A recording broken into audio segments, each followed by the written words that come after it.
তথ্য ও সংস্কৃতি দপ্তর, বিদ্যালয় শিক্ষা দপ্তর এবং ধর্মনগর পৌর পরিষদের যৌথ উদ্যোগে বিদ্রোহী কবি কাজী নজরুল ইসলামের জন্মজয়ন্তী উপলক্ষে এক বর্ণাঢ্য শ্রদ্ধাঞ্জলি ও সাংস্কৃতিক অনুষ্ঠানের আয়োজন করা হয়। মঙ্গলবার সন্ধ্যায় ধর্মনগরের বিবেকানন্দ সার্ধশতবার্ষিকী ভবনে অনুষ্ঠিত এই অনুষ্ঠানে বিভিন্ন স্তরের বিশিষ্ট ব্যক্তিবর্গ উপস্থিত ছিলেন। অনুষ্ঠানে উদ্বোধক হিসেবে উপস্থিত ছিলেন ৫৬ ধর্মনগর বিধানসভা কেন্দ্রের বিধায়ক জহর চক্রবর্তী। এছাড়াও উপস্থিত ছিলেন রাজ্য মহিলা কমিশনের প্রাক্তন চেয়ারপারসন বর্ণালী গোস্বামী। বিশেষ অতিথি হিসেবে উপস্থিত ছিলেন উত্তর ত্রিপুরার জেলা শিক্ষা আধিকারিক নিরঞ্জন ত্রিপুরা। অনুষ্ঠানে আরও উপস্থিত ছিলেন উত্তর ত্রিপুরা জেলা তথ্য ও সংস্কৃতি কার্যালয়ের সহ অধিকর্তা রিপন চাকমা এবং ধর্মনগর পৌর পরিষদের চেয়ারপারসন মিতালি রানী দাস সেন। অনুষ্ঠানের শুরুতে বিদ্রোহী কবি কাজী নজরুল ইসলামের প্রতিকৃতিতে পুষ্পার্ঘ্য অর্পণ করে শ্রদ্ধা নিবেদন করা হয়। পরে ছাত্রছাত্রী ও শিল্পীদের পরিবেশনায় নজরুল গীতি, আবৃত্তি এবং নৃত্য পরিবেশিত হয়। উপস্থিত অতিথিরা তাদের বক্তব্যে কাজী নজরুল ইসলামের সাহিত্য, সঙ্গীত এবং সাম্যবাদী চেতনার উপর আলোকপাত করেন। তারা বলেন, বর্তমান প্রজন্মের কাছে নজরুলের আদর্শ ও মানবতার বার্তা পৌঁছে দেওয়া অত্যন্ত জরুরি। ভানুচন্দ্রের রিপোর্ট, আসাম প্রাইম নেটওয়ার্ক।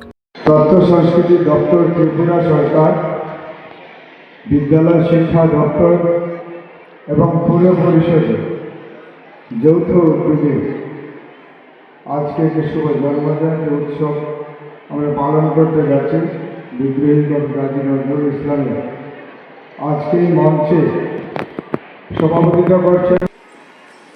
বন্ধুগণ, আপনারা জানেন কাজী নজরুল ইসলাম ওনার জীবদ্দশায় উনি প্রায় ৩ থেকে ৪ হাজার গান তিনি রচনা করে গেছেন।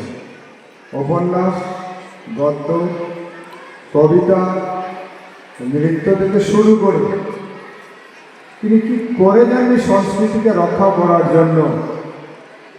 যার জন্ম হয়েছিল আমাদের পশ্চিমবঙ্গের পুরুলিয়া গ্রামে, উনি জন্মগ্রহণ করেছিলেন এবং 1917 সালে তিনি ব্রিটিশ সেনাবাহিনীতে যোগদান করেছিলেন এবং সব থেকে বড় ওনার পরিচয়, উনি কিন্তু ভারতের স্বাধীনতা আন্দোলনের সঙ্গে যুক্ত ছিলেন এবং কারাও বরণ করেছিলেন। ওনার ডাক নাম ছিল দুঃখ মিয়া। ওনার উপাধি ছিল বিদ্রোহী বুলবুল। দুটো নাম ওনাকে আখ্যায়িত করা হতো, উপাধি ছিল ওনার।